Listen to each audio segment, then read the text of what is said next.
संसद में चल रही बहस के बीच अचानक एक ऐसा फैसला जिसने पूरे सियासी गलियारे में हलचल मचा दी। महिला आरक्षण पर चर्चा जारी थी, तभी सरकार ने चुपचाप 2023 के कानून को लागू कर दिया।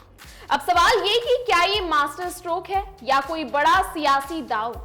एक तरफ संशोधन बिल पर वोटिंग की तैयारी, दूसरी तरफ पुराना कानून लागू। आखिर चल क्या रहा है? क्या सरकार को बिल पास होने पर भरोसा नहीं, या ये है 2029 चुनाव का बड़ा गेम प्लान जिसका असर पूरे देश की राजनीति पर पड़ेगा?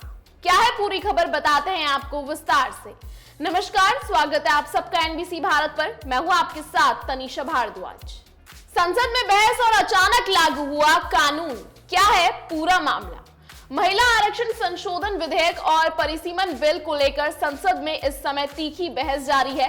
इस बीच सरकार ने एक ऐसा कदम उठाया जिसने सियासी हलकों में हलचल मचा दी। नारी शक्ति वंदन अधिनियम 2023 को 16 अप्रैल 2026 से लागू करने की अधिसूचना जारी कर दी गई है, जबकि उसी समय इस कानून में संशोधन को लेकर संसद में चर्चा चल रही थी।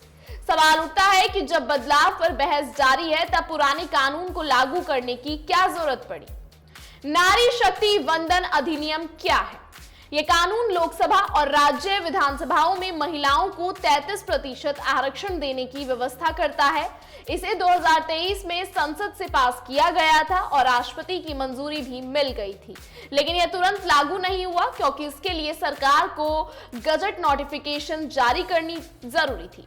अब 2026 में अचानक इसे लागू कर दिया गया है, जिससे राजनीतिक और कानूनी सवाल खड़े हो गए हैं। नोटिफिकेशन क्यों जरूरी होता है? कानून का असली खेल।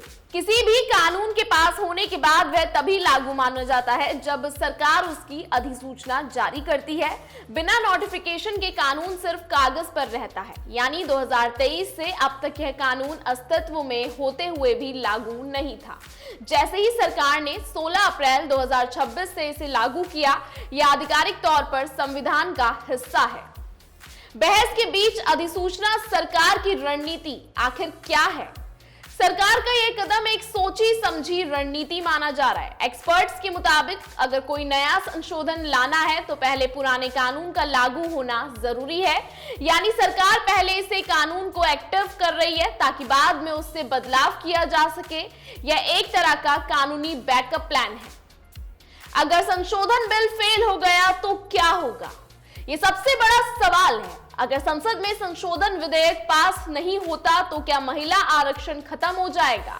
नहीं, सरकार ने अधिसूचना जारी करके पुराने कानून को सुरक्षित कर दिया है, यानी अगर नया बिल गिर भी जाता है तो 2023 वाला कानून लागू रहेगा।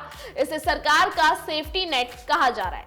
2029 चुनाव से जुड़ा है पूरा गणित।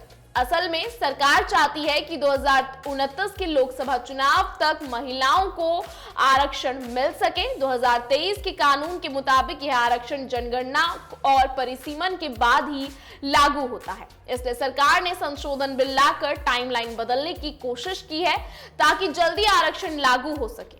3 बड़े बिल और महाप्रस्ताव का खेल।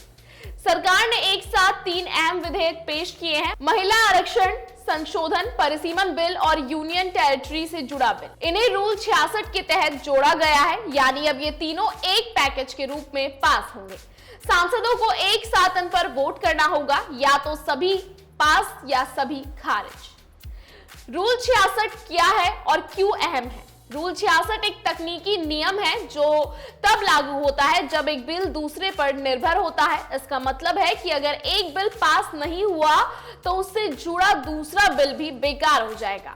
सरकार ने इसी नियम का इस्तेमाल करके तीनों बिलों को जोड़ दिया है, जिससे विपक्ष पर दबाव बढ़े।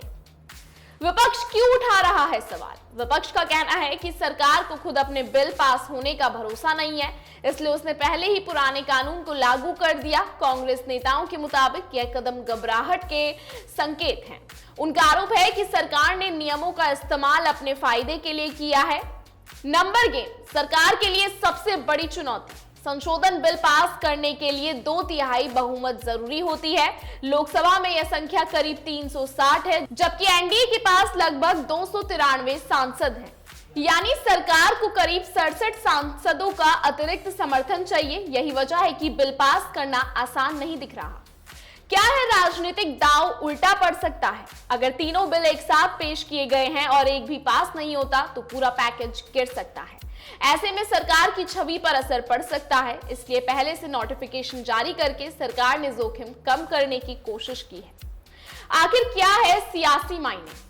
पूरे मामले को सरल शब्दों में समझे तो सरकार दो मोर्चों पर खेल रही है।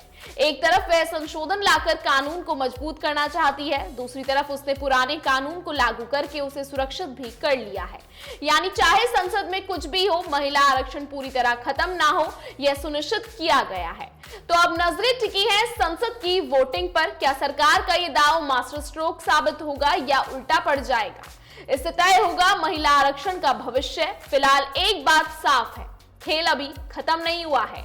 आने वाले फैसले से सिर्फ कानून नहीं बल्कि 2029 की राजनीति की दिशा भी तय होने वाली है। फिलहाल हमारी इस स्पेशल रिपोर्ट में इतना ही। ऐसी तमाम खबरों को लगातार देखने के लिए बने रहिए NBC भारत के साथ।